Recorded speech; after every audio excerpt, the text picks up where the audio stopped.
Hello everyone, welcome back. This is Dr. Deepak Rathod welcoming you on the online lecture series for UGC NTA NET. This is for the students of commerce. So my dear student, it is a very common question that how to clear a NET. हम बहुत सारे लोग इसकी preparation कर रहे हैं पर ये पता नहीं है कि ये एग्ज़ाम है क्या, प्रिपरेशन कैसे करनी है। तो आज मैं आपके पास 3 ऐसे स्ट्रैटेजी लेके आ रहा हूँ जिसके बतौर पे आप ये जो यूजीसी नेट है, university grant commission national eligibility test, वो आप इजीली क्लियर कर सकते हो। तो माय डियर स्टूडेंट, अगर आप प्रोफेसर बनना चाहते हो then this is specially for you. देखो, प्रोफेसर बनना कोई छोटी बात नहीं है, पर कम उम्र में प्रोफेसर बनना ये बहुत बड़ी बात है। समझ रहे हो आप? अगर आप प्रिपरेशन करना चाहते हो तो पूरा डेडिकेशन उस पर डाल दीजिए। आप 6 महीने डाल दीजिए इस एग्जाम के लिए। 6 महीने के अंदर आपको नेट का रिजल्ट बड़े अच्छी तरह से मिल जाएगा। ठीक है?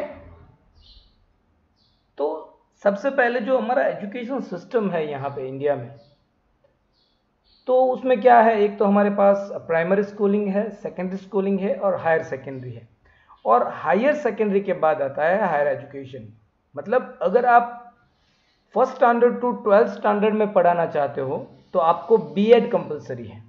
और अगर आप 12th स्टैंडर्ड के बाद मतलब कॉलेज वाले स्टूडेंट्स को पढ़ाना चाहते हो तो वहां पे बीएड की रिक्वायरमेंट नहीं है। देखो यहाँ पे, for teaching up to 12th standard you need B.Ed plus TET or TET. In case of schooling, no GSET or NET is required. But अगर आप कॉलेज लेवल स्टूडेंट्स को पढ़ाना चाहते हो तो वहां पे आपको B.Ed की रिक्वायरमेंट नहीं है, वहां पे आपको चाहिए नेट, GSET या फिर PhD. This is teaching to the students after 12th standard. और यहां पे आपको क्या चाहिए? Masters degree with NET, GSET और पीएचडी।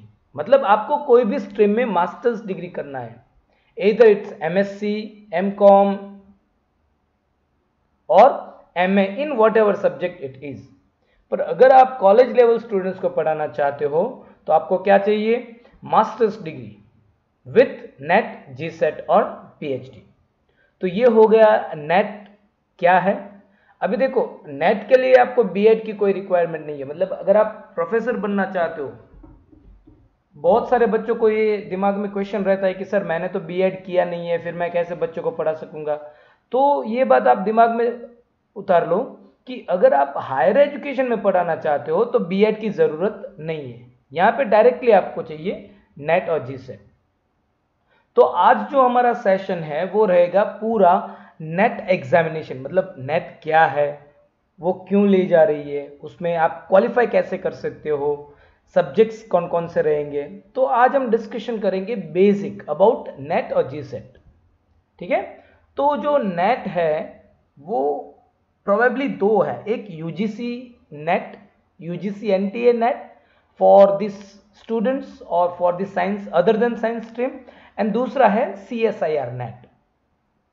वो साइंस, वो जो अप्लाइड रिसर्च के साइंस स्ट्रीम है उसमें यूज होगा वो CSIR net.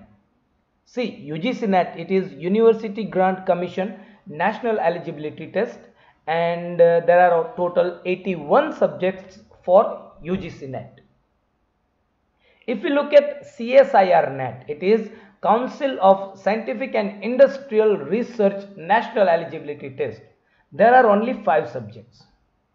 And if we are talking about SET, it is State Eligibility Test. For Gujarat, it is GSET, Gujarat State Eligibility Test. And the total subject as per SET is based on the state, क्योंकि state में कुछ languages अलग अलग होती है। जैसे हमारे यहाँ पे गुजरात में गुजराती होगी तो दूसरे स्टेट में वो उनकी लोकल लैंग्वेज रहेगी। ठीक है? तो ये हो गया ओवरव्यू। अभी जो एग्जामिनेशन पैटर्न है, ये एग्जामिनेशन आप क्यों दे रहे हो? क्योंकि आपको प्रोफेसर बनना है। ठीक है? लेक्चररशिप के लिए ये एग्जामिनेशन होता है। तो इसकी जो एग्जामिनेशन पैटर्न है वो टोटल 300 मार्क्स रहेंगे। और 3 घंटे के अंदर आपको पेपर लिखना है। ये ऑनलाइन बेस्ड एग्जामिनेशन होगी। जो पेपर 1 रहेगा, that paper 1 is a general paper on teaching and aptitude. तो जो हमारा पेपर 1 है वो टीचिंग एंड एप्टीट्यूड के लिए रहेगा। उसमें आपके पास 10 यूनिट्स रहेंगे, 100 marks, 50 questions, 2 marks for 1 question, so 100 marks. And your paper 2 is specialised subject. Say for अगर मैंने एमकॉम किया हुआ है तो मेरा जो स्पेशलाइज्ड सब्जेक्ट रहेगा वो कॉमर्स रहेगा। किसी ने एमबीए किया है, किसी ने एमए विथ इंग्लिश किया है, किसी ने एमए विथ गुजराती किया है, तो उनका जो स्पेशलाइज्ड सब्जेक्ट होगा वो इंग्लिश रहेगा, गुजराती रहेगा, जो भी रहेगा। पर जो पेपर 2 होगा वो आपका स्पेशलाइज्ड रहेगा। उसमें से 200 मार्क्स रहेंगे, 100 क्वेश्चन, 2 मार्क्स। अभी देखो यहां पे एक प्लस पॉइंट क्या है इस एग्जामिनेशन के लिए, यहां पे कोई नेगेटिव मार्किंग सिस्टम नहीं है। ठीक है, आपको नेगेटिव मार्किंग नहीं है। आपको क्वालिफाई करने के लिए 174 प्लस लाना है। देखो क्वालिफाई तो आप पास तो हो जाओगे 140 पे, पर क्वालिफाइंग क्राइटेरिया जो है, क्वालिफाइंग क्राइटेरिया वो 170 174 के आसपास रहता है। तो आपको ट्राई करनी है, कितने मार्क्स लाने हैं हमको, पेपर 1 और पेपर 2 300 मार्क्स में से हमें 174 के लिए ट्राई करना है, और उतने लाने ही है।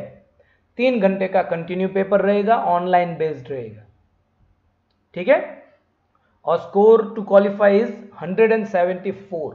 देखो ये मिनिमम है, आप इससे ऊपर भी ला सकते हो, पर आपको मिनिमम 174 मार्क्स लाने हैं। तो ये 174 मार्क्स आप पेपर 1 और पेपर 2 में से कहां से लाओगे, उसके लिए हम आज थोड़ा डिस्कशन करेंगे। ठीक है, तो वो है हमारी strategy. So now let's focus on some strategy for preparation of NET. See my dear student, you require specific strategy. आपको यहाँ पे ना एक प्लान बनाना है। विदाउट प्लान आप नेट क्लियर नहीं कर सकते हो। अगर वो हो भी जाता है तो वो क्या रहेगा, ऐसे ही अंधेरे में तीर लगा दोगे, वो अच्छे से लग जाएगा। पर नेट में ऐसा नहीं होने वाला। It is not a blind fold game, it is an open I war. देखो ये ना वॉर है, किसके साथ वॉर है, खुद के साथ वॉर है। मुझे प्रोफेसर बनना है, किसी और की वजह से आप नहीं बन रहे हो, आपको खुद बनना है, इसलिए आप प्रिपरेशन कर रहे हो। तो आपको एक प्रॉपर स्ट्रैटेजी बनानी पड़ेगी, एक प्रॉपर प्लान ड्राफ्ट करना पड़ेगा कि हाँ मैं जो प्रोफेसर बनने चाह रहा हूं, मैं जो मेरी नेट की प्रिपरेशन कर रहा हूं वो इस हिसाब से करूंगा। तो उसके लिए आपको करना क्या है, मेरे पास 3 स्ट्रैटेजी है 174 मार्क्स के लिए, और उसमें से कौन सी स्ट्रैटेजी बेस्ट है वो भी मैं आपको बताऊंगा। तो यहां पे जो फर्स्ट स्ट्रैटेजी है that is focus on paper 1। तो आपको जब पेपर 1 पे फोकस करते हो तो आपको यहां पे 76 से 784 मार्क्स तक लेने हैं। This is strategy 1। Strategy 2 that is focus on paper 2, that is a specialized. Here you have to score 134 to 150 marks, and strategy 3 is focus on both the papers. देखो अगर आप मेरे सजेशन पे चलोगे तो मैं पर्सनली ये बिलीव करता हूं कि आपको पेपर 1 पे फोकस ज्यादा करना है। कहां पे फोकस करना है, पेपर 1 पे ज्यादा फोकस करना है। तो ये स्ट्रैटेजी लेके चलो कि मैं जो पेपर 1 के मार्क्स है 100, उसमें से मिनिमम 80 मार्क्स लाऊंगा, तो आप इजीली नेट क्लियर कर सकते हो। ऐसा क्यों होगा ये भी मैं आपको रीजन देता हूं। देखो यहां पे स्ट्रैटेजी 1 जो है, जहां पे हम फोकस कहां पे करते हैं, पेपर 1 पे।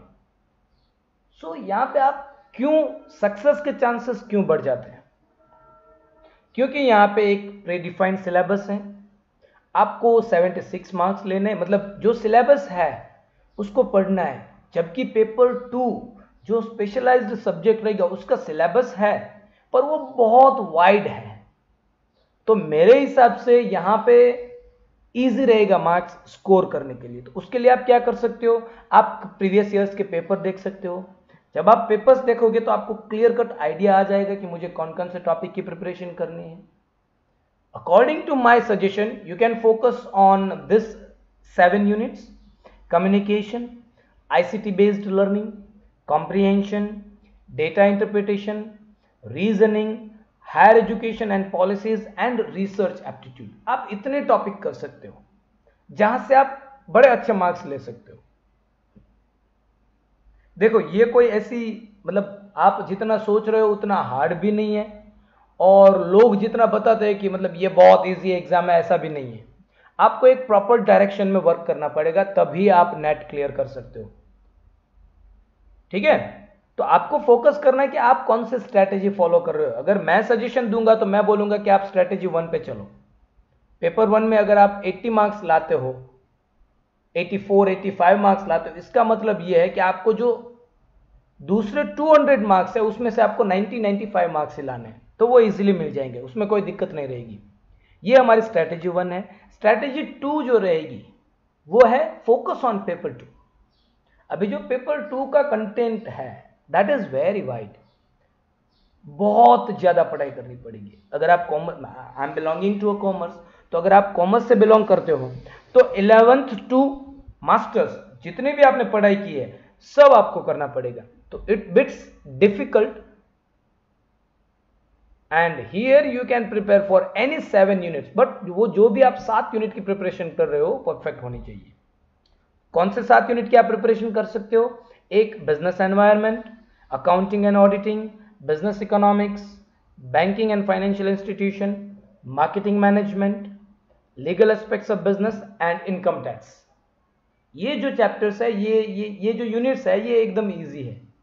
और जैसे मैंने पहले आपको बताया है कि प्रीवियस ईयर के पेपर जो है वो यहाँ पे आपके मतलब क्या बोलते हैं हम, वो वेरी वेरी इंपॉर्टेंट है, क्योंकि जब आप पेपर सॉल्व करोगे तभी आपको आइडिया आएगा कि क्वेश्चंस किस टाइप के आ रहे हैं। तो ये हमारी सेकंड स्ट्रैटेजी हुई। स्ट्रैटेजी 3, दोनों पे फोकस करना थोड़ा हार्ड रहेगा, तो as per my suggestion don't follow this strategy, focus on strategy 1, क्योंकि वो आप इजीली मार्क्स स्कोर कर सकते हो पेपर 1 में। ठीक है, so these 3 strategy, out of this 3 stick to any one. अगर आप सोच रहे हो कि मैं पेपर 1 से जाऊंगा तो पेपर 1 पे फिर आधे रास्ते जाके आप चेंज मत करो।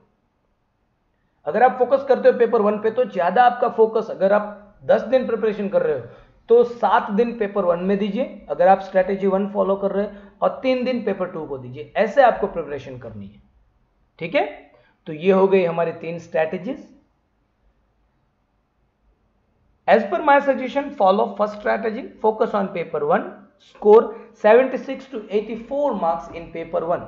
अगर आपको इतने मार्क्स आ जाते हैं तो आप इजीली नेट क्वालिफाई कर जाओगे। ठीक है, अभी देखो जब आप प्रिपरेशन करते हो तो आपको करना क्या है, मतलब ये थोड़ा मुश्किल है। जब भी हम प्रिपरेशन करते हैं तो हम भटक जाते हैं। यहां पे सबसे पहला है कि आपके जो इमोशंस रहेंगे उसको आप साइड में कर लो। Keep aside all your emotions for preparation. मतलब जब आप इमोशनल हो हाँ इमोशनल होना है, कैसे होना है, नहीं मुझे ये करना ही है, नेट मेरी फर्स्ट प्रायोरिटी है, तब जाके नेट होगी। Number 2, set ideal time of 2 hours a day, make a schedule for 90 days। आपको यहाँ पे एक शेड्यूल प्रिपेयर करना है, और जो टाइम रहेगा 2 घंटे का, आपको 2 घंटे पढ़ाई करनी है। 2 घंटे का जो शेड्यूल रहेगा वो शेड्यूल कैसा रहेगा कि हाँ मैं हर रोज इसी 2 घंटे पढ़ाई करूंगा नेट के लिए। Identify most easiest and most hard topic for self. आप एक बार सिलेबस देख लो, सिलेबस देखने के बाद आपको कितने टॉपिक सबसे ज्यादा अच्छी तरह से आते हैं उसका लिस्ट बनाओ, कौन से टॉपिक आपको नहीं आते उसका लिस्ट बनाओ, और जो टॉपिक आपको आते हैं वो पहले लिखो और आपकी प्रिपरेशन वहां से स्टार्ट करो। Note down your most lovable topics and try to start from easy part. ये इजी पार्ट से आपको स्टार्ट करना है। हम लोग गलती कहां पे करते हैं, जो नहीं आता है उसकी प्रिपरेशन करते हैं और जो आता है वो भी भूल जाते हैं, क्योंकि वहां पे क्वेश्चन ऐसे ट्विस्ट करके पूछते हैं। तो हमें क्या करना है, हमें हमारा जो स्ट्रॉन्ग पॉइंट है, जितना हमें आता है उतना हमें परफेक्ट करना है पहले। ठीक है, और जो भी आप परफेक्ट कर रहे हो, maintain proper notes for learning. जो भी आप पढ़ाई कर रहे हो नेट के लिए उसके आपको नोट्स रखना है। और यह सबसे इंपॉर्टेंट है, don't hesitate to ask questions even if it is a kind of silly question. बहुत सारे बच्चे मेरा पर्सनल एक्सपीरियंस है, बहुत सारे स्टूडेंट्स जो है वो क्वेश्चन नहीं पूछते, वो सोचते कि सर ये तो एकदम बेसिक क्वेश्चन है, मैं क्वेश्चन पूछूंगा तो मैं कैसा लगूंगा, मतलब मेरी इंप्रेशन कैसे रहेगी, ये तो पूरा एकदम बेसिक क्वेश्चन है, सिली क्वेश्चन है। ये मत रखो, अगर आपको जरूरत लगती है तो आप पूछ लो। It means that try to utilise optimum, मतलब आपके जो भी एजुकेशनल रिसोर्सेस है उसका भरपूर उपयोग करना है, आपको पूरे का पूरा निचोड़ लेना है, आपको अपने आप को भी निचोड़ना है और आपके अगल बगल में जो एजुकेशनल सोर्स है उनको भी निचोड़ना है, जो भी क्वेश्चन से पूछना है। Don't be over confident for preparation, मतलब आपने आज पढ़ाई की, सोचा चलो मुझे तो ये टॉपिक आ गया, अब इसको छोड़ देते हैं, अब आगे वाले टॉपिक पे जाते हैं, फिर 5 दिन के बाद फिर आप वो टॉपिक पढ़ोगे तो आपको लगेगा अरे ये तो मैंने कभी किया ही नहीं है। तो ओवर कॉन्फिडेंट नहीं होना है, आपको कंसिस्टेंट रहना है। क्या करना है? कंसिस्टेंट रहना है। बहुत सारे बच्चे क्या करते हैं, चलो भाई मुझे 7 दिन है, 7 दिन के 14 घंटे पढ़ाई करनी है, तो मैं हर संडे को 12-12, 15-15 घंटे पढ़ाई कर लूंगा। ऐसा नहीं चलेगा, यहां पे आपको कंसिस्टेंसी चाहिए। ऐसा तो है नहीं कि चलो मैं एक सप्ताह का खाना एक दिन में खा लेता हूं फिर पूरे सप्ताह में फास्ट रख लूंगा, ऐसा तो होता नहीं है। तो आपको यहां पे क्या करना है, कंसिस्टेंट रहना है और never get satisfied with your study, मतलब स्टे हंग्री, भूखा रहना है, नहीं मुझे पढ़ना है, मुझे पढ़ना है, मुझे स्टडी करनी है। तो अगर वो पढ़ाई के लिए आपके पेट में भूख रहेगी तो आप बहुत अच्छा मतलब रिजल्ट दे सकोगे। Everyday write a reason for clearing NET exam. देखो ये जो है, ये इसकी जो इमोशनल अटैचमेंट रहेगी, मतलब आप क्यों नेट करना चाहते हो, हर रोज लिखोगे, हर रोज लिखोगे, तो एक सबकॉन्शियस माइंड को आप एक कमांड दे रहे हो। वो जो मूवी का डायलॉग है ना, अगर किसी चीज को पूरी शिद्दत से चाहोगे तो पूरी कायनात उसे मिलाने में जुट जाएगी। तो यहां पे आपको पूरी कायनात को लगाना है आपके लिए नेट क्लियर करने के लिए। ठीक है, तो क्या है सबसे इंपॉर्टेंट, बी कंसिस्टेंट। आपको करना क्या है, कंसिस्टेंट रहना है। अगर आप कंसिस्टेंट नहीं रह सकते हो मतलब आप नेट नहीं कर सकते हो, और आपको आपके सबकॉन्शियस माइंड को कमांड देना है कि हाँ मुझे प्रोफेसर बनना है, मुझे नेट क्लियर करना है। और नेट क्लियर करने के लिए आपको करना क्या है, एक प्लानर तैयार करना है। So let's prepare a planner. अभी ये जो प्लानर है वो आपका रोड है, मतलब आपको अगर अहमदाबाद जाना है, माना कि आपको राजकोट से अहमदाबाद जाना है, तो क्या करना पड़ेगा, आपको एक बस में बैठना पड़ेगा, मतलब एक रोड होना चाहिए हमारे पास। तो ये जो आप प्लानर बनाओगे वो आपका रोड रहेगा कि हाँ मुझे यहाँ से यहाँ जाना है, यहाँ पे स्टॉप करना है, चाय नाश्ता करना है, फिर आगे जाना है। बहुत सारे लोग क्या करते हैं, कोई रोड में बनाते हैं, सुबह उठ गए, ये निकाला, मतलब बुक निकाली, जो भी टॉपिक आया वो पढ़ लिया।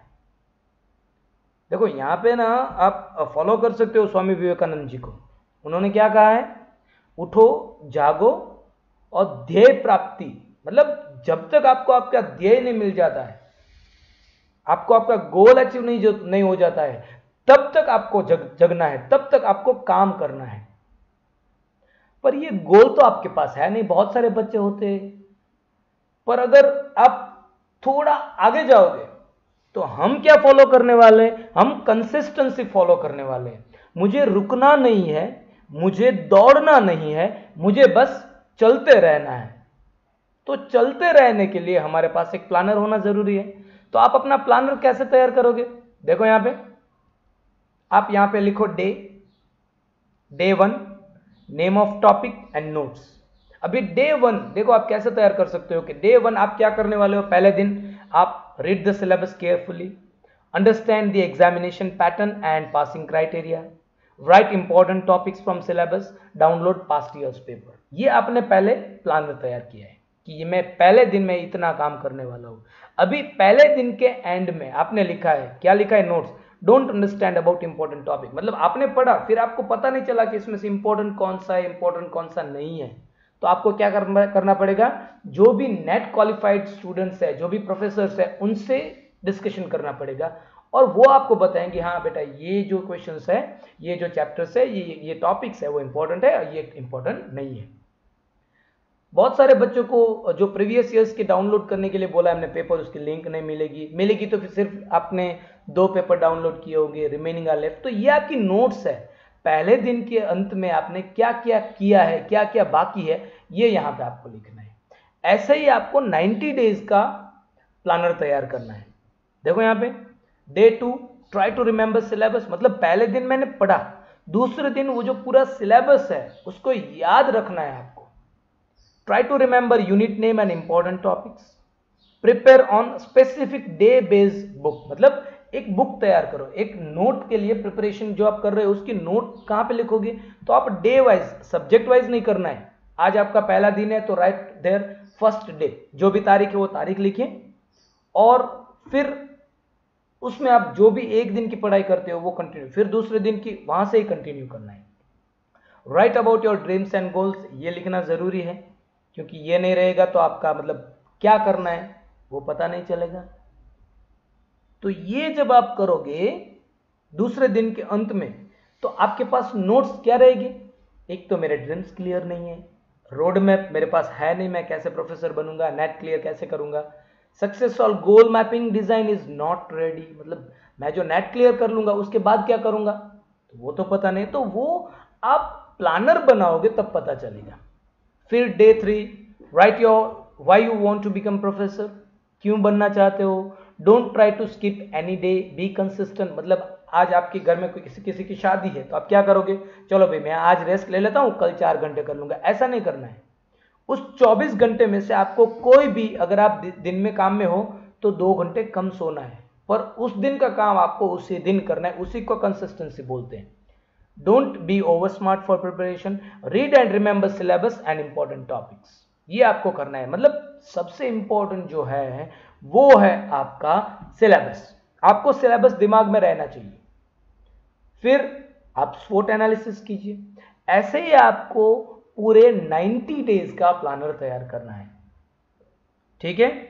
अगर आपके पास प्लानर नहीं है तो मैं पेपर 1 का प्लानर आपको दे सकता हूं। नेक्स्ट लेक्चर जब भी हम रिकॉर्ड करेंगे उस टाइम पे मैं आपको डिस्क्रिप्शन पे पेपर 1 का 90 डेज का आपको प्लानर दे दूंगा, ठीक है। So till that focus on your goal. जैसे मैंने पहले बोला, मुझे दौड़ना नहीं है, मुझे रुकना नहीं है, मुझे बस चलता रहना है।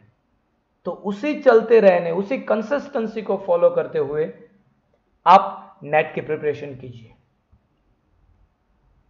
Thank you very much, have a good day, take care, stay at home, stay safe. जय हिंद, जय भारत।